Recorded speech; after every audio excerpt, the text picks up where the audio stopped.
Do not let your mouth cause your flesh to sin, nor say before the messenger of God that it was an error. Why should God be angry on your excuses and destroy the work of your hands? Ecclesiastes chapter 5, verse 6, New King James Version. I read out again. Do not let your mouth cause your flesh to sin, nor say before the messenger of God that it was an error. Why should God be angry at your excuse and destroy the work of your hands? Good morning. Welcome to Faith Expression. This morning, our topic is enough of the excuses. Enough of the excuses. We are so gifted when it comes to giving excuses. For whatever reason or no reason, this is the weapon of the enemy Satan has implanted in those who call themselves Christians. We make excuses on virtually everything that we want to do. Little did we know that the world has formed boo-boo traps on our ways, and instead of avoiding it, we are comfortably falling into it. Beloved, let us be careful. We make excuses as Christians on virtually everything. Someone will say, I just prepared to come to church, but a call came in that took all my time. I only realized that the button on my clothes was not placed as I got up.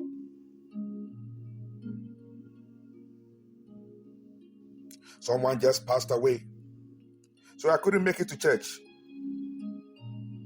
I don't know what happened. The gas got finished when I woke up. I just got a call that a relationship or a relation or a family member is coming to visit, and hence so difficult for me to make it to church. I'm preparing for a very difficult interview, and hence I don't think it is right time for me to go for evangelism or visit the church or come to the church. I took some medication and it has messed my system up, hence I can't make it to church. We have become so crafty in excuses as Christians.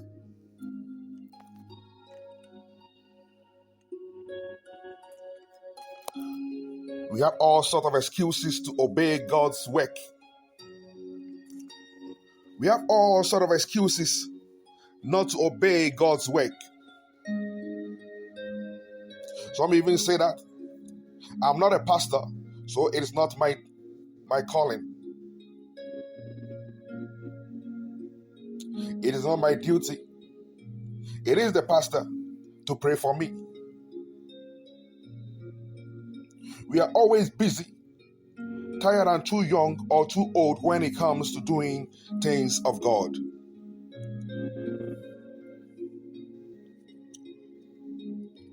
Gabriel Mora said, he who excuses himself excuses his life. Ben Franklin said, he who is good for making excuses is seldom good for everything else. Beloved, the world has formed boo-boo traps on our way in our life journey.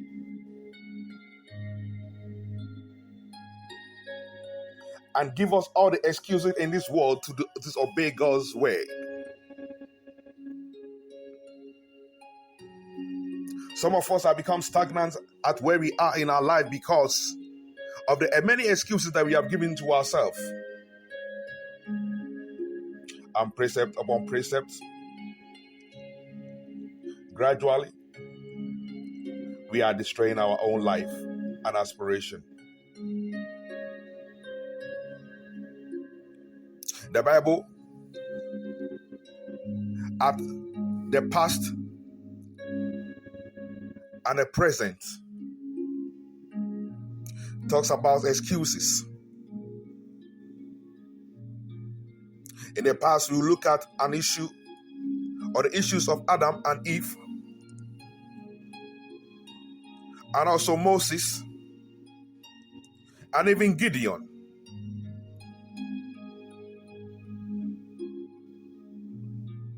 We have several excuses that is our present life. Excuses that become the routine of a Christian.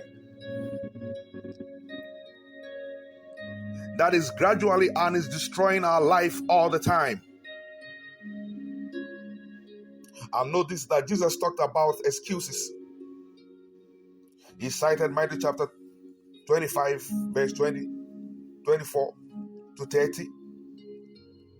And also talked about it in Luke chapter 9, verse 59 to 62.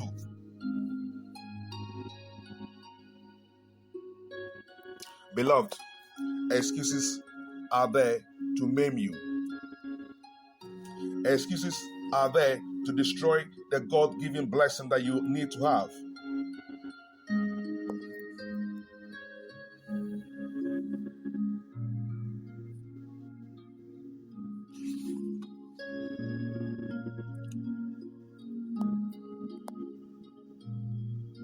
Jesus put excuses in three different ways.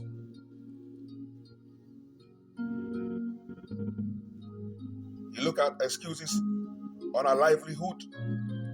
You look at excuses in our relationships. You look at our excuses in the possessions on our properties. What is it with man that we have excuses on virtually everything that we intend to do?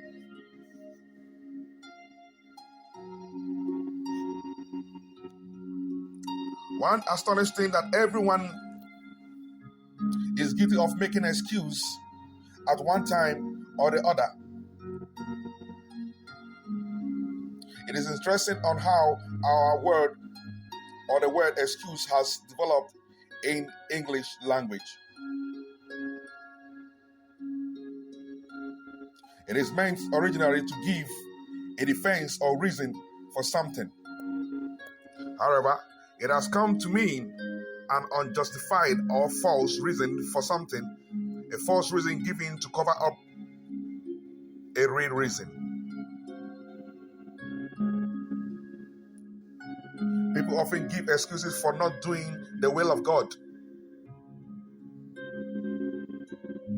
And they have a mountain of excuses for disobeying the gospel and becoming a Christian.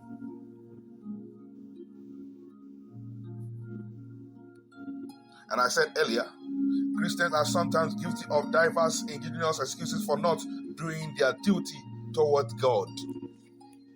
Beloved, what excuse are you giving towards God?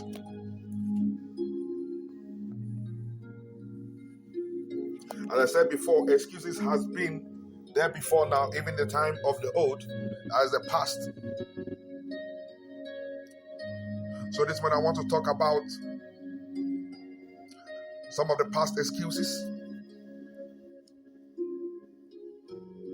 and what Jesus Christ made of excuses and the present excuses that we do have. If you look at the past, if you read Genesis chapter 3 verse 9 to 13, they talk about Adam and Eve.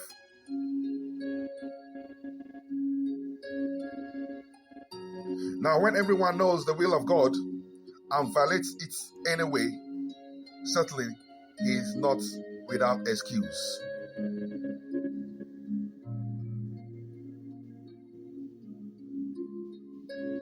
If you look at the speech of Eve, when brought forward in the modern day speech, or less, the devil made me to do it.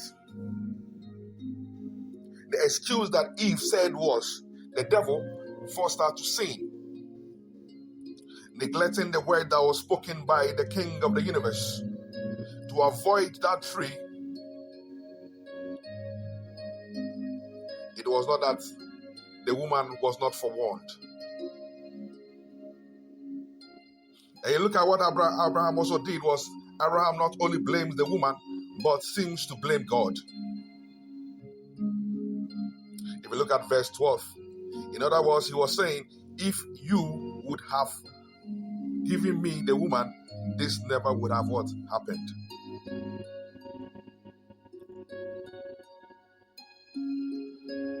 Now look at this. No, God had already given him the woman, and he was responsible for his own actions.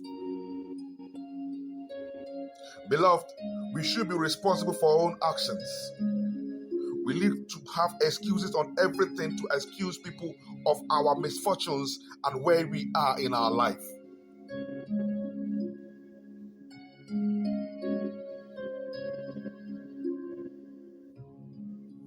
We give excuses on virtually everything. The same it was for Moses in Exodus chapter 4, verse 1 and 10. First, he indicates that he won't be able to believe him, or people not listening to him. And it's common with us as Christians for today. When we want to go and preach the gospel, when we want to do evangelism, we always have an excuse because we feel that people will not listen to us. Most also claim that he's not a good speaker.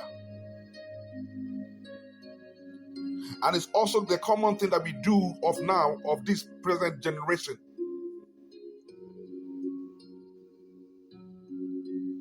And this is the type of excuses Christians give for not developing their talents.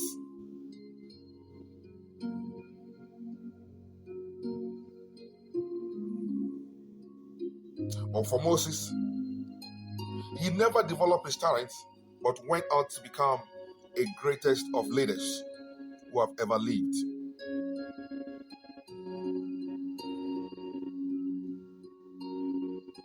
So we saw in 1 Samuel chapter 15, God's instructions for Saul were very plain. If you read from verse 2 to 3, if you look at when Samuel was sent to rebuke him for his disobedience, Saul has excuses. Saul said it was the people's fault. And also continue his strong rebuke in what? Verse 22 to 23.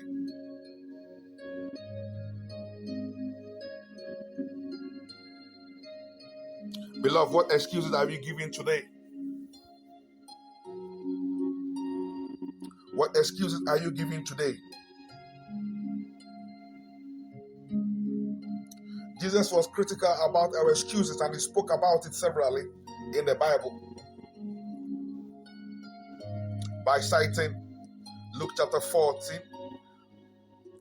verse 16 to 24, and also Matthew chapter 25,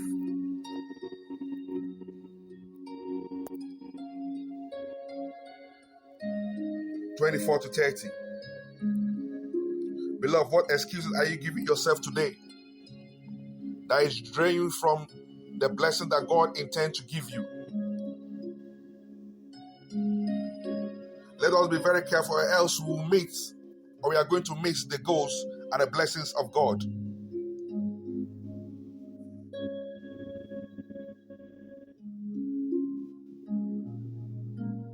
Matthew chapter 25, verse 24 to 30 reads, "And he also who had received 1 talent came forward, saying, Master, I knew you to be a hard man, reaping where you did not sow, and gathering where you scattered no seed. So I was afraid, and I went and hid your talents in the ground. Here you have what is yours." But his master answered him, You wicked and slothful servant, you knew that I reap where I have not sown, and gather where I scattered no seed. Then you ought to have invested my money with the bankers, and at my coming I would have received what was my own with interest. So take the talent from him and give it him who has 10 talents. For to everyone who has will, more be given, and he who has an abundance. But for the one who has not, even what he has will be taken away. And cast the worthless servant into the outside darkness, in that place where will be weeping and gnashing of teeth. This was an analogy of Jesus Christ depicting our Christian life at the point that man will be thrown into the lake of fire by not doing the will of the Maker of heaven and earth. What excuses are you giving yourself, beloved? What excuses are you giving yourself, my brother, my sister?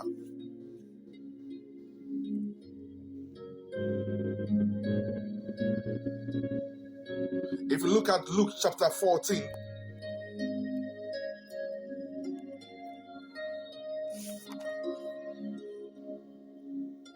verse 18 down,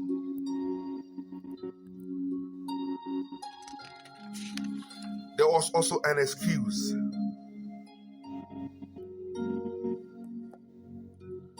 We are always giving excuses on virtually everything.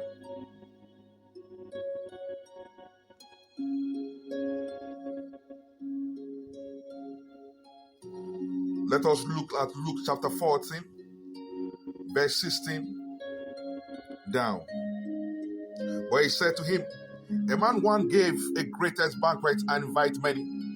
At the time for the banquet, he sent his servant to say to those who had been invited, come, for everything is now ready. But they all alike began to make excuses. The first said to him, I have begun a field, I must go out and see it. Please have me excused. Another one said, I have bought 5 yoke of oxen, and I go to examine them.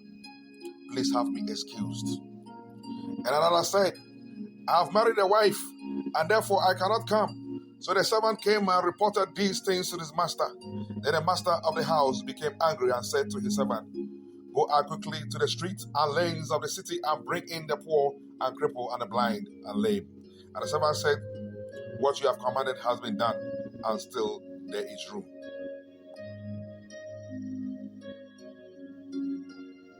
Beloved, what is it with man and excuses? Luke chapter 14, verse 16-24. They were invited to the great supper, but they all with one accord began to make excuses. The first made excuses of regarding property or possession. If you look at verse 18, it is highly unusual for one to buy land without first seeing it, even if he had bought it without seeing it. It was not necessary to see it now. Why not first go to the feast, my brother? Many today excuse themselves for not doing the will of God because of property or possession. When they say, excuse me for not serving God, but I am busy building a house, trying to find a house to buy, selling a house, cleaning or remodeling a house, landscaping my yard, buying a car, selling a car, repairing a car, the list goes on to infinity. In Luke chapter 14, if we go down to verse 19, the second made an excuses in the realm of business and livelihood. Again, this is the flimsy excuse. It has already bought the oxen. He didn't need toward the testing them during the time of the feast. How many excuses Or how many excuse themselves from the Lord's invitation, the worship service, or the Lord's work because they have businesses to run or a job that conflicts. We are always busy on the boo-boo traps the world have set for us. They claim they must do it to make a living. However, Jesus warned in John chapter 6, verse 27.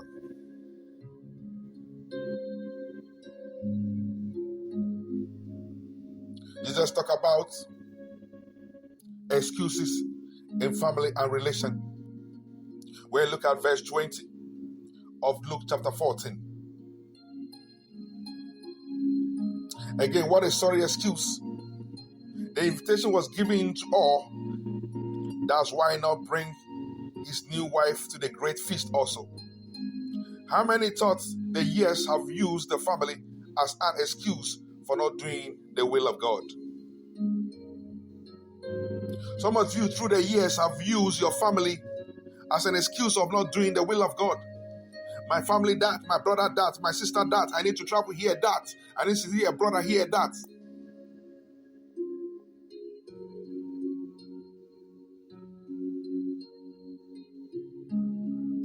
Some even stay back at home to prepare food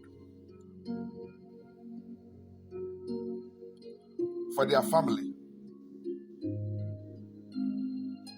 instead of visiting the church. The question I asked that, why don't you bring your son and family to the service?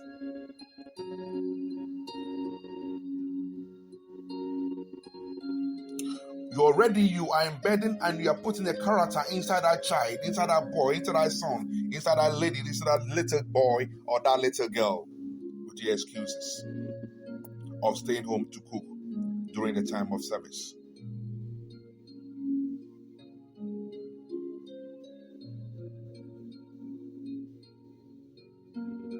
There was a storyline about a sister who was angry with the preacher for delaying the church for preaching for so long because he needed to go home and do some cooking for a family member. Beloved, on the judgment seat of God, it is going to be me and you alone. Everybody is going to stand accountable to themselves. Your son, your brother, your wife, your mother will not be there.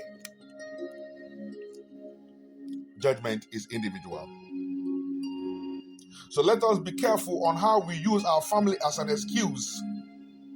Let us be careful how we use our business and livelihood as an excuse. Let us be careful on how we use our property and possession as an excuse to do the things of God.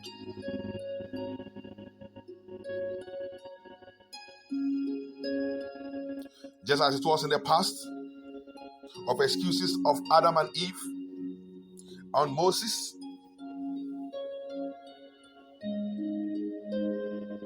excuses are also typical of us today. Beloved, what is your excuse of not doing God's work? Today, modern man make excuses for his sinful behavior. Some excuse themselves by saying, I can't help it.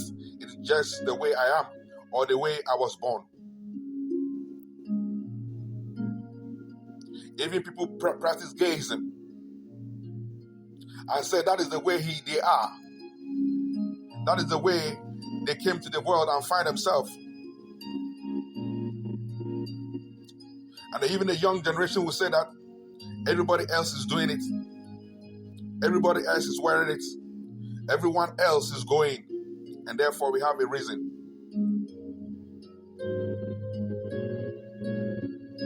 Then you fight parents and teenagers fighting over issues like this.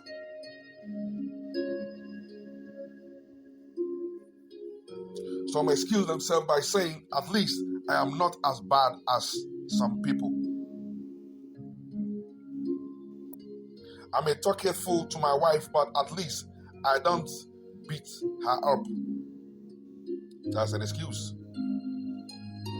I don't have time to teach the Bible to my kids, but at least I don't let them go hungry.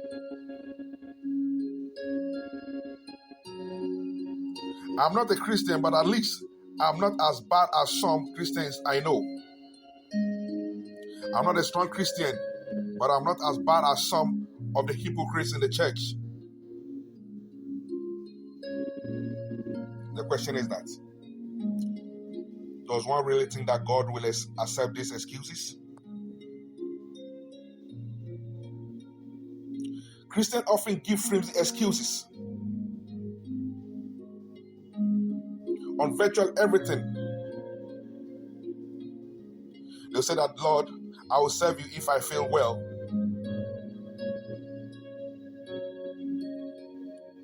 I am so busy with other things. The rest of my family does. I'm not too old and flexible. I do not have little ones. I don't need to be away. If company doesn't come, the services are not interesting.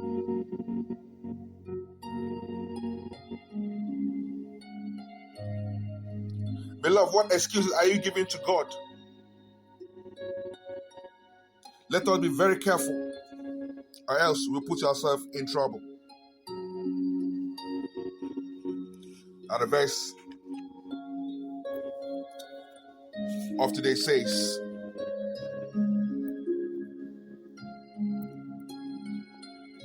let us be very careful with what we say. He said, do not let your mouth cause your flesh to sin, nor say before the messenger of God that reason was an error.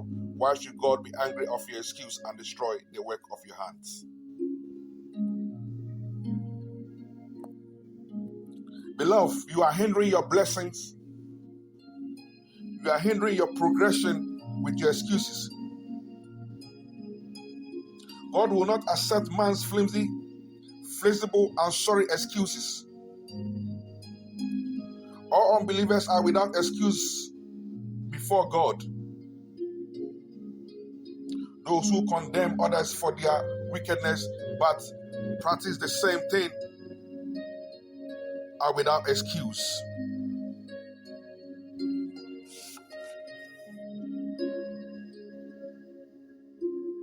The master was angry with the people who refused the invitation. God the Father has done much in providing redemption for sinful man. He is angry when man makes excuses for not accepting his precious invitation. Beloved, know that no excuses will be accepted in the day of judgment. God will convict or convince all ungodly excuses makers in that great day. On Jude chapter 14, verse 15.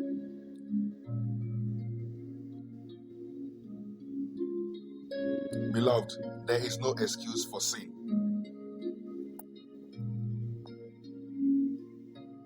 I want to ask you this morning, what is your excuse for your failure to obey God? Let us denounce all worthless excuse and make ourselves right with God Almighty. Let us accept the precious invitation to the great supper of God. Let us get busy in doing the will of God rather than relying on flimsy excuses. My prayer is, God help us to overcome excuses. Excuses that I'm not feeling well. The excuses that I'm so busy doing that and that. As I said earlier, the world has formed booby traps on our ways, and instead of avoiding it, we are comfortably falling into it. Beloved, the world is trapping you. The world is gradually pushing you to your destruction with your excuses. God give us the grace to come out of these excuses. Let me leave you here right now. I still remain Apostle Philip, ever praying for you, ever interceding for you, knowing that the King of the universe is with you. This morning, enough of the excuses. Come out of it. Because it is a boo-boo trap of the world to put you into a frustration. And that's the invitation to the what? The supper. You'll be forgotten by you. Note. Hell awaits those who give excuses. We won't, and I will not allow it to happen. And therefore, I preach this to you. I believe I've knocked into your heart, and I believe that from today, you'll come out of yourself. Excuses will destroy you. Now, and time to come. Bye for now. We shall meet another time.